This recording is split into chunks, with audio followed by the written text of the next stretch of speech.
good morning, good afternoon, good evening, or whenever you may be tuning in to the Growing Our Future podcast. I don't know if we've told you lately, but we really like this podcast. We really like bringing it to you. Why? Because we get to meet some of the most incredible leaders in our country and our state.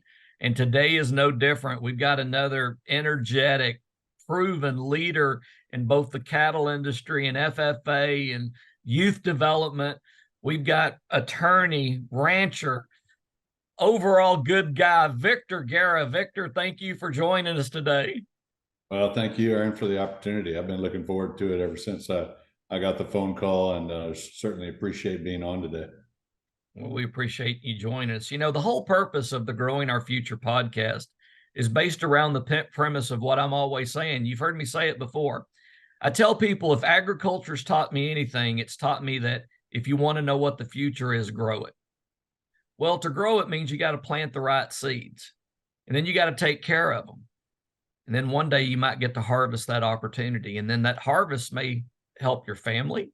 It may help a community. It may help a state. It may help a country.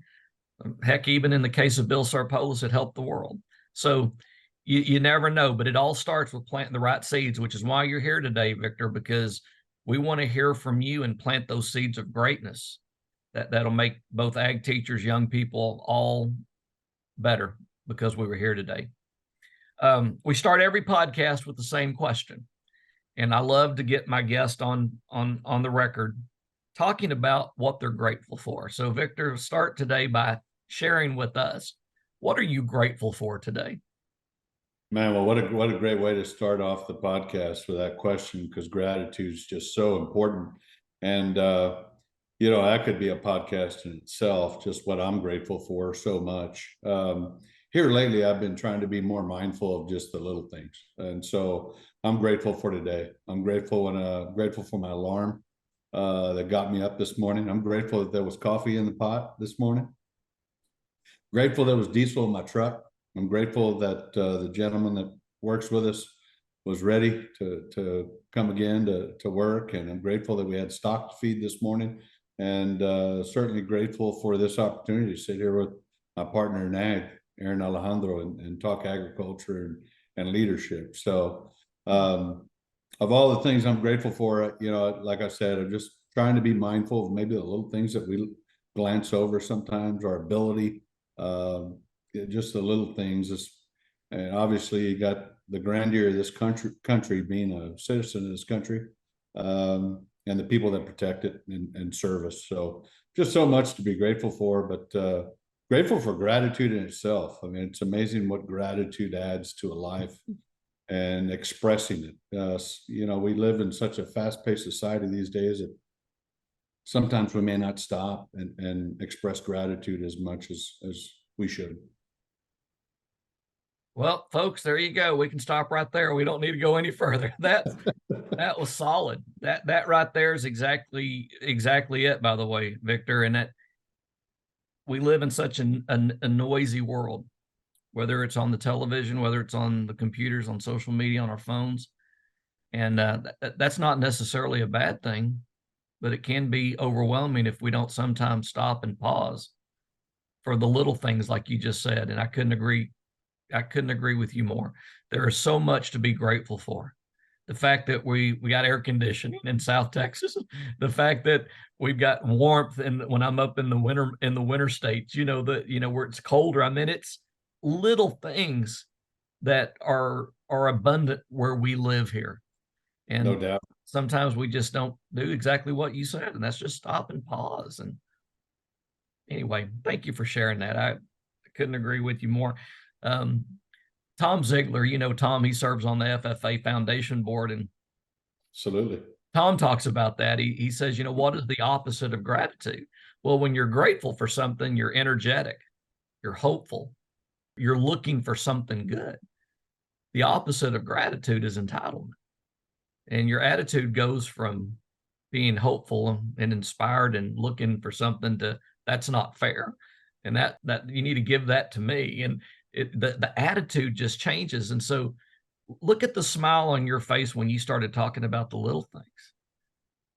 It's amazing how it can make you feel. how you can start your day, how you be in relationship with the people around you. So that's why I said, Victor, thank you, because you couldn't have started this podcast off any better. No, absolutely. Okay, so obviously I've known this gentleman and his family for many years, and I respect both Victor and his family, and he's successful in his own right. He's successful in the lineage of their family. But I can tell you this: he didn't just fall into that chair he's sitting in right there. Something tells me there was a path that led you to where you're at today. Victor, if you would you kind of take us on that path of how you became an attorney and a rancher, and you're on the board of directors of the American Scimitar Association. Could you kind of walk us through that journey that led you into that seat that you're in? Oh, you want to get into the good stuff?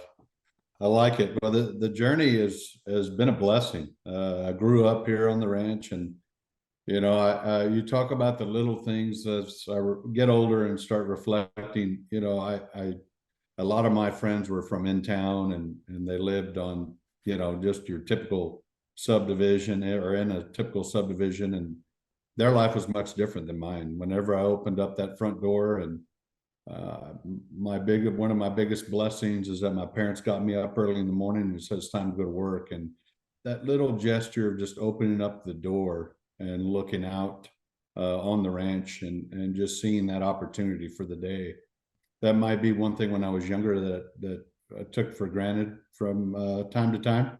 But now just seeing how important and how unique it was for me to grow up on a ranch, on a working ranch, and be a part of it, of the family operation. So grew up working on the ranch. We got a small school out here that goes from kinder to 8th grade called Brewster. So I went to school there with the same 15, 20 kids the entire time. And then high school was at big bad Edinburgh North. I went from the tiny little school there at Brewster to Edinburgh North, and there was 1,500 freshmen in my class alone. So that was quite a wake up call. And it wasn't just a freshman campus. We had all four. So the most important thing for me was knowing where the ag building was, and those were the classes I had circled on my schedule. And so got into naturally. Growing up on a ranch, FFA and agriculture was a big part of my upbringing. So I was a proud FFA member, 4-H as well. But FFA was where I found my passion. So grew up through the FFA program, despite some very valiant and sometimes I guess you'd call it some hazing from my mom's uncles, who were doctors and big tea sippers, as we call them. I was able to make it to Texas A&M University. Was an ag development major there with a beef cattle production emphasis area, and so graduated from Texas A&M. After A&M, I went to work for a couple of years there in the legislature. Also did an internship there at Merrill Lynch, and eventually found my way at St. Mary's Law School. It's something my parents always encouraged me to do, even if I wasn't going to be a full-time practicing attorney. They encouraged me to get that degree and that education, because they encouraged me to create as much value for myself as I could. Out of law school, I worked at Texas Commission on Environmental Quality there in the litigation division. Then came back to the ranch for a little bit, and eventually became general counsel at a public affairs firm. We lobbied for a variety of clients. It was a small firm based here out of McAllen and there in Austin. And then eventually found my way, life brought me to the ranch, back to the ranch. And after giving the corporate life and the big city a chance, I found myself back here at the ranch. One thing I always remember, I was living in downtown Austin. I was, there in my late 20s, early 30s, basically in the Mecca for a young man such as myself. And I always, growing up on a ranch and just being busy, you always have something planned. But I remember working the 5-day work week and that 8 to 5, and then on Fridays getting out of work and most people would love the opportunity to be downtown Austin for the weekend. And I'd always go try to find a ranch, a cattle client of ours, or go visit friends, or just on a whim drive the 5 hours down to the ranch and be at the ranch for the weekend. So I told myself, not wanting to be home on the weekends tells me that's not home for me. So I eventually found my way back to the ranch. I got along the way there, I got tired of my dad telling me no when I wanted to buy a heifer or a bull. So I started investing on my own with some business partners of mine, because my budget wasn't very big. So before I knew it, I accumulated a herd of my own. And so when I came back home, I was able to focus more on my herd. And then I also worked with family company, Laminated Cattle Company. So that's where I am as of now. I've been blessed with some opportunities to leave, but I take it day by day, and I believe I jokingly tell people, I think I'm going to go down with the ship. I think I'm finally home, and this is home, and it's a blessing. And so I look forward to every single day, and feel like there's not enough hours in the day to do it. So that's home for me. The thing about these interviews, Victor, is that I try to tell people that if you'll just listen, there are so many little seeds of greatness that people that listen are going to find them. Vic, I'm just telling you, there's somebody right now that's experiencing the same thing, that's questioning which direction they want to go with their journey. And a lot of what you said is going to be relatable to where they're at and maybe some of the decisions they make. So thank you for sharing that. One of the things that I would like for you to do real quick, because, this goes not only in Texas, it goes nationwide, actually goes out around the world. It's interesting to see the stats on this podcast over in Europe, how many people watch it in Europe. But for people that don't understand, we say South Texas. Can you kind of give people some geography of what that really means when we say South Texas? Because a lot of times people say, well, I went to South Texas. I said, where'd you go? They said, San Antonio. I'm like, no, I don't think you understand. You didn't go to South Texas. So help people understand the geography of, like, from Austin to San Antonio down to McAllen or Brownsville down in the valley, just kind of give them an example of what that really looks like. Well, I guess you can kind of look at South Texas as a diamond. You got the Rio Grande Valley at the bottom. You've got Laredo to the west. You've got Corpus Christi to the east, and then San Antonio to the north. That's kind of the diamond there. I know it covers more. Our area in terms of FFA covers more of it to either direction, whichever direction that you're in. But for us, we're down in the southern tip. We're Lynn is where I grew up, and we're approximately 40 miles or so from the border right there. Reynosa would be the closest city to us down there on the border. So when we say South Texas, we mean South Texas, and we're way down deeper. We're right off Highway 281, and a lot of people don't know this, but 281 will take you from down to Mexico all the way up to Canada on the same highway. Mm-hmm. And so 281 takes you all the way through that fine establishment, Old Tarleton there, and Stephenville, and so many other cool places. Storm's Hamburgers there, Lampasas. It's a great highway. So I grew up.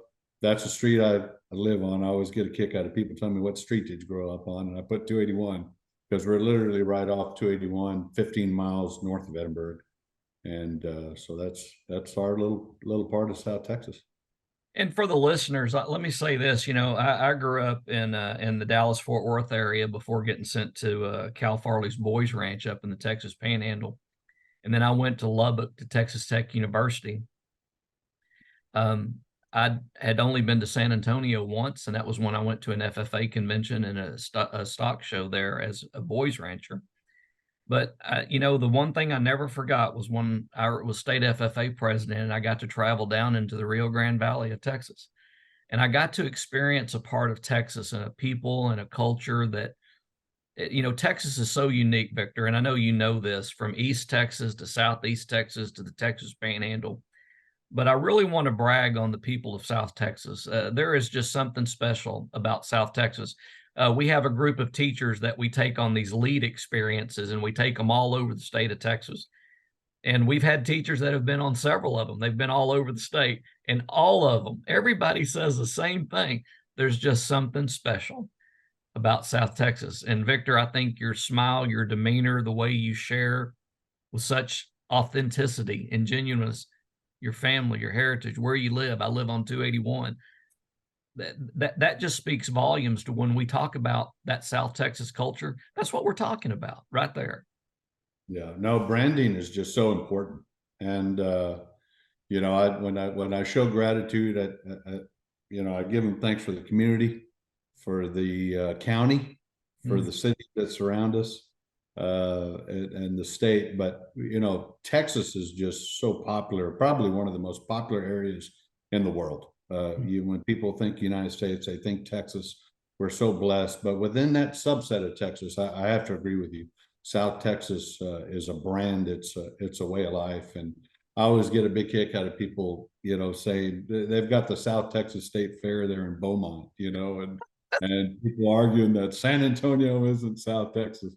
You know, South Texas is a way of life, you know, and so if people want to claim it, more power to them. And so we're blessed down here to be in the big wide open spaces of South Texas. Well, and we could do a whole podcast just on that right there, Victor, all the agriculture that's in South Texas. A lot of people don't realize just the scope of agriculture. I've always been impressed every time I'm there, just how engaged the kids are. I've been doing this since 1980. FFA, state president all over the state foundation director, 24 years in February. I've been all over, and I got to tell you, probably the most patriotic FFA banquet that I ever went to was right down there in the Rio Grande Valley. So it's just amazing. I just wanted to brag on y'all for just a second, Victor, because you and your spirit is an example of why South Texas is got that little brand, that little niche.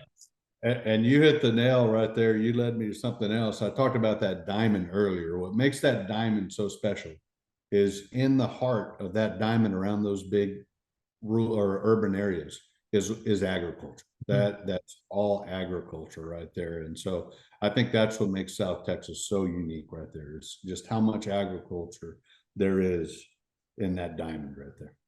Victor, I know that you went through the FFA program, you participated, you were active, LDEs, CDEs, SAEs, you did all that. There's a part of your story though, and I don't want to necessarily get into the nitty gritty of it, but there's something I admire out of your story. And out of your story and your journey in the FFA, your participation, you learned some resiliency. Some things didn't just go your way, you know, some ambitions that you had.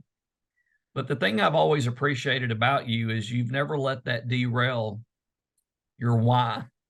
And your why is because it's important to the kids that are going to follow in our footsteps.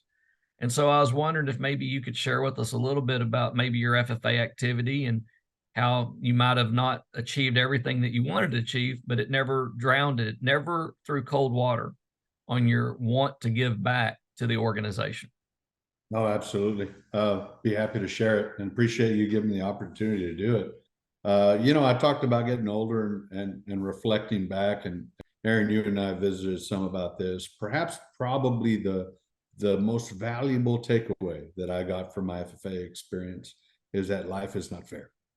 And I'll have to expand on that. When I tell you that the ag building was so important to me, I had the blessing of listening to Tanessa Sawdoff, state president. She came and spoke at our chapter banquet, and I just remember I said, "Man, I want to be state FFA president one day." And then I went to convention, and I heard this talent team from Area 3 play the Toadies, one of my favorite alternative music songs back in the day. I said, "Man, I want to win the talent contest." And early on, my freshman year, it just set me on a path, and I dedicated myself fully to that path. You know, and along the way, I was blessed to you know, sit in chapter conducting practices and in contests and have that awkward moment of silence, and then also, be on a team that was chapter conducting team that was clicking and did a great job. Was blessed to have two wonderful ag teachers that genuinely cared about my success and didn't limit me. I was on the livestock judging team, and along the way, I guess I fell in love with service to membership, and so served as a green hand officer, a chapter officer. Wasn't a district officer, but I ended up being an area officer, and I'll never forget being elected first vice president of Area 10 and being in the FFA truck on my way back and looking out the window and saying, oh my goodness, what have I done? I'm the first vice president of Area 10. And it was just a byproduct of keeping my head down and working hard and building my network and pursuing my passion. And I found myself there. So I took that opportunity and I just made it my goal to be the best area officer I was. And all the while in the background, I still had that goal of becoming state FFA president. And so I had one of the best years of my life. It took me to Made for Excellence in Austin. It took me to Washington Leadership Conference in Washington, D.C., National FFA Convention in Kansas City back then, aging myself a little bit. I was able to go speak at so many different banquets and camps and things of that regard.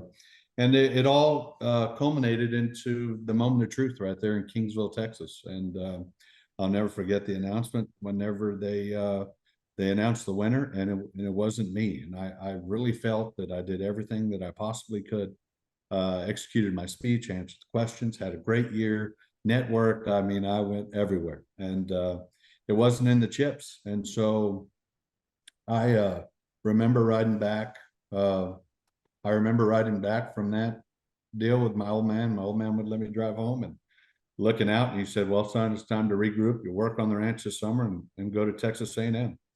And, the challenge there nowadays, I didn't have that challenge back then, but, when we lose, it's to become a victim, to say that I was wronged and things of that nature. So I'm not going to sit there and tell you like a flip of a switch. It all came into fruition. But the one thing that I realized, because it took me a while as I processed all that, and it even got as silly as not wanting to go back to Kingsville, and now it's one of my most favorite cities to visit, Kingsville. But I realized that it wasn't the FFA. The FFA didn't choose me; I chose the FFA. And life isn't perfect. Life isn't fair. We live in the land of the free, not the land of the fair. It wasn't part of my journey then, and the good Lord was simply rerouting me to service within this organization as a FFA Foundation member. So looking back on that was just such a pivotal moment in my life, because at that very moment when they made that announcement, I was focused on what I didn't have and not what I had. And what I had was that journey. I wasn't putting value in my journey. And I tell you what, I wouldn't trade my FFA journey for anything, regardless of the end result of falling short of my goal. Because if I just sit and look back of all the wonderful things that I was able to do through the FFA, all the opportunities, the network that I built, I mean, it was just invaluable. I couldn't have found that anywhere else in athletics. I couldn't have found it in any other organization. I couldn't have found it anywhere else than the FFA. So I was so grateful for that.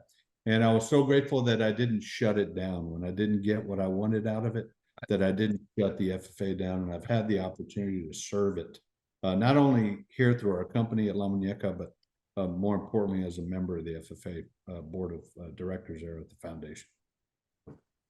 I've known several people, Victor, that have been in that same spot, that have had similar challenges in life. And I've heard people unfortunately do exactly what you say. It's somebody else's fault and wasn't fair, or some other reason, a victim of something. And in spite of what a lot of people think about when they think that I've had a lot of successes, I've also had failures. And there were times where you sit there, like you said, you do have that moment of reflection.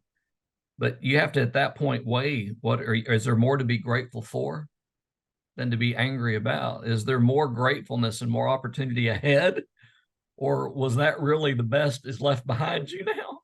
And Oh yeah.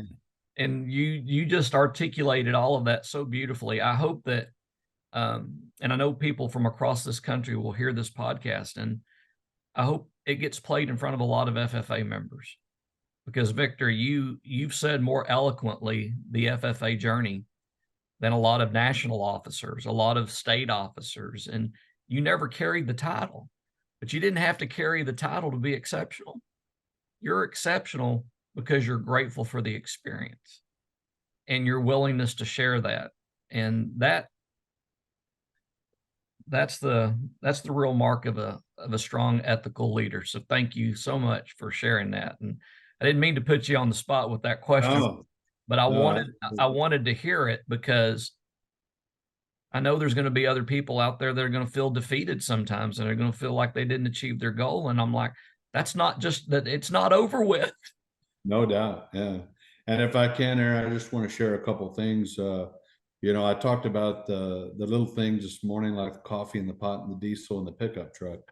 There's a couple things that I'll never forget through our membership with the Texas Simmental Simbrau Association. I got exposed to a gentleman by the name of Dr. Joe Prudhomme, who taught me at an early age there in high school that one of the most important things that he could pass on to me was keeping your composure, regardless of what you're doing and who you're dealing with, to keep your composure.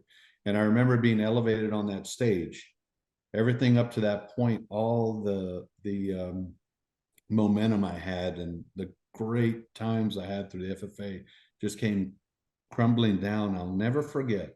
And it's back then it was a little thing, but it's so big and something that I'll never forget.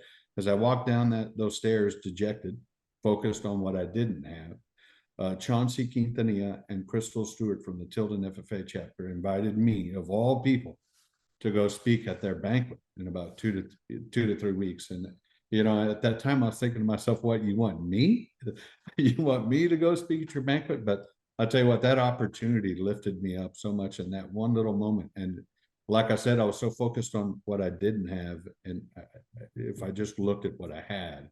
And so I'll encourage anyone that's going through that, value the journey. Think about what you experienced, what you gained, how you grew to that point, regardless of the end result. If you dedicated everything you possibly could have, and sometimes the result's not in our control, and but just don't lose sight and value of the journey. That's good stuff, Victor. Thank you. We could. It's just I really do hope people gravitate and watch this podcast. We'll definitely be promoting it, because there's just incredible wisdom in what you've shared, and seeds that can grow a beautiful life, by the way, if you just plant some of what you just shared. Victor, the state of Texas, there's over 3,000 high schools in the state of Texas, and they're all going to have a graduating class. It means everybody's going to get out of school. They're going to be looking for a job, a scholarship, or an opportunity. So I always ask the kids, what's your competitive edge? What separates you from somebody else? Why do I give you a job? Why do I give you a scholarship? Why do I give you an opportunity? What's your competitive edge? Victor, if you were coaching kids today and you could tell them, here are 3 things that you can do that'll give you a competitive edge, what would you tell them? Well, we've been talking reflection throughout this whole time, and I look back and sometimes I laugh through my leadership experiences as a student. I remember going to places and getting asked, if you're a leader, raise your hand. And looking back on that, I guess the humor for me is that, there's actually people that think that they're not a leader, but in fact, we are a nation of presidents and CEOs. Every single person is a chairman. If nothing else, they're the leader of their legacy. And so I guess there's 3 things that I was blessed to be taught by my parents and my family.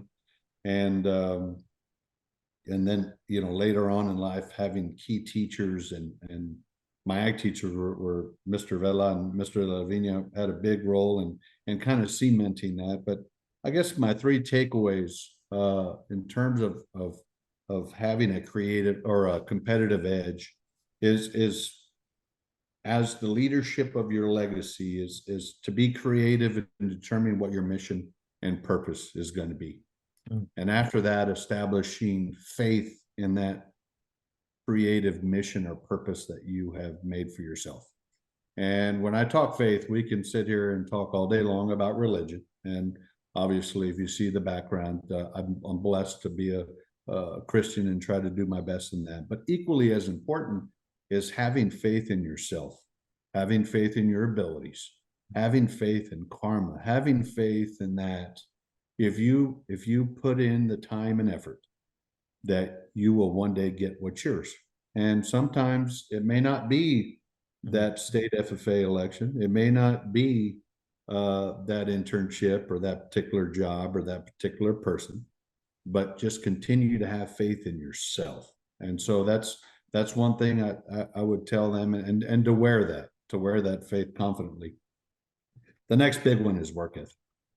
You simply have to, and that's probably one of the, aside from my faith, that's one of the things that I was blessed to be forced into, because trust me, my professional video game career interfered with my parents making me work. I was going to be a gamer, and all my friends were gamers and slept till noon, and I didn't know why I had to wake up at 6:30 and go work on the ranch. I tell you what, I challenged it, but I'm so blessed that my parents were the resilient ones, and I'm so blessed that they gave me a work ethic. So once you get creative and create that mission and purpose and have faith in it, work towards it as much as you can. You have to be a person of action. Get out there and work. Don't tell people, show people. Be a person of action. And then lastly, we have to have a sense of community. That's one thing that my parents always gave me, is having a sense of community, that life is bigger than oneself. So we have to serve others. We have to be helpful.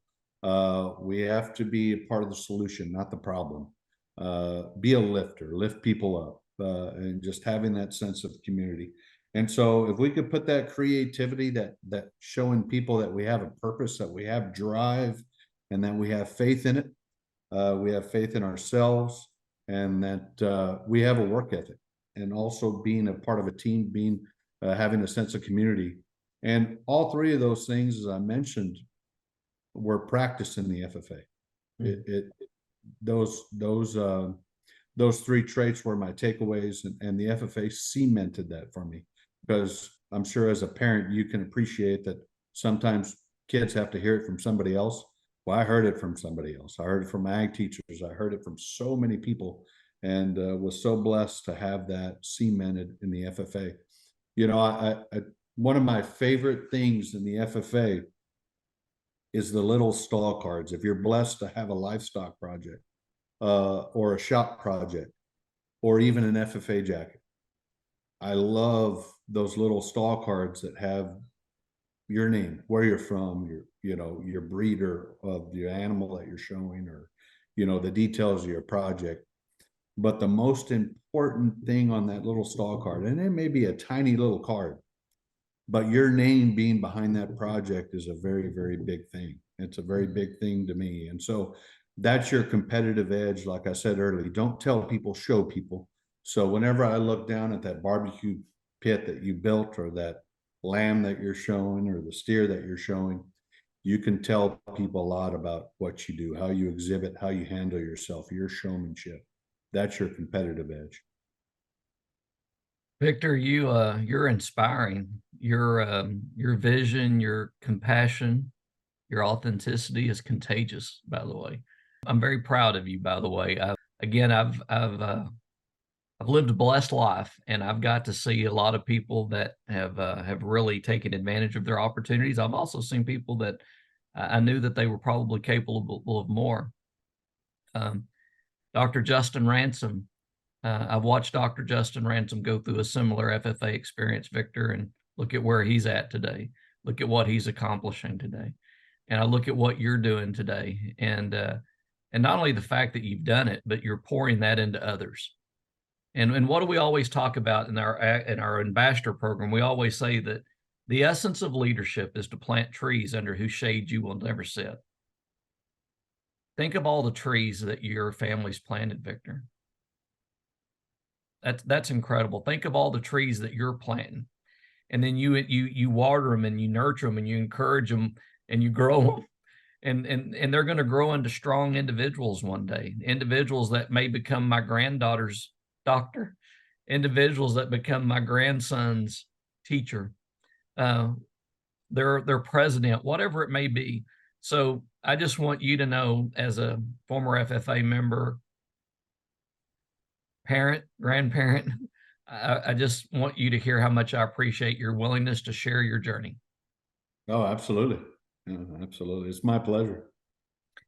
Well, Vic, we're going to wrap this up. Like I said, we could probably just go on and on and on, but we're going to wrap up. We're going to post so everybody knows this is Victor Guerra from La Muñeca Cattle Company, attorney down in South Texas. We'll put all that, so you'll have all that in our links and everything about this show.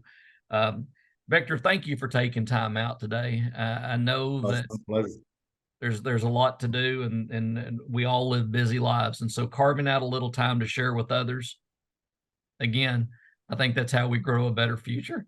So I appreciate you. By the way, everybody gets one last fun question. So the fun question is this, Victor: what's the best concert you've ever been to? Oh man, gosh, so many. So music's one of my passions. It's one of my hobbies. I list it as a hobby. So, gosh, there's so many good ones. I'm gonna have to probably say the Rolling Stones, and which was the AT&T Center in San Antonio. Now it's a bank center, and I'll tell you why. Not only is their music great, but to see a group of individuals, a team, so to say, sustain that level of excellence. And for those of y'all that are aging, have the ability to age, or the blessing to age, the energy that group has to do it for so long, and then now at this age to be on stage moving like that for 3 hours. And for the music lovers out there, the acoustics in that Frost Bank Center are unbelievable, because Coldplay was another moving experience there, and that same building was just amazing. So yeah, that's what that'd probably be my favorite one, because just seeing, yeah, and what they represent is amazing. I'm a little jealous, by the way.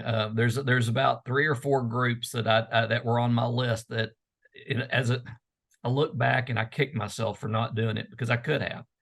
I wanted to see Tom Petty and the Heartbreakers, and I didn't do that. Oh yeah, I'm with you on that one. Yep. I kicked myself for missing that one. I had an opportunity to see U2, and I kicked myself for missing that one. And then the Rolling Stones was another one, and I kind of kicked myself for missing them at certain points in their career, to your point. And that's awesome. Thank you for sharing that. Well, my Uncle Ronnie took me to the Rolling Stones. He just got back from Vegas and watched U2 at the Sphere. He said they were unbelievable. So yeah. Well, ladies and gentlemen, thank you. If I could, real quick, yeah, I want to thank you for giving so many of us this opportunity to be on this podcast. I think it's great. You mentioned earlier about we're all busy. I really appreciate opportunities like this to stop what I'm doing and get on a podcast or go judge a stock show. Or I place a lot of value in that, and I think I take it as it's an honor. It's an honor for me. There's, as we get older, there's no Star Chapter Farmer or anything like that for the most part. So you having me on here is an honor for me, and one that we appreciate and value this time with you. And I want to thank you for all that you're doing for the FFA and have done for the FFA and will do. So I appreciate it, brother. Thank you. All right. Everybody, thank you for joining us for another episode of Growing Our Future. Like we say, if you want to know what the future is, grow it. Well, this is an example of somebody that's planting great seeds. I mean, listen to the wisdom that was shared today. there's got to be somebody listening today that heard something that Victor said, that they say, you know what, he's right. I'm going to put that in place in my life. That sense of community, that sense of faith, that willingness to lead. And I guarantee you somebody is going to do it today. And as a result, our families, our homes, our neighborhoods, our state, our country are going to be better because of it. So thanks again, Victor. And thanks everybody for stopping by. Until we meet again, everybody go out and do something great for somebody. You're going to feel good about it. And America is going to be better because of it. Thank you for joining us.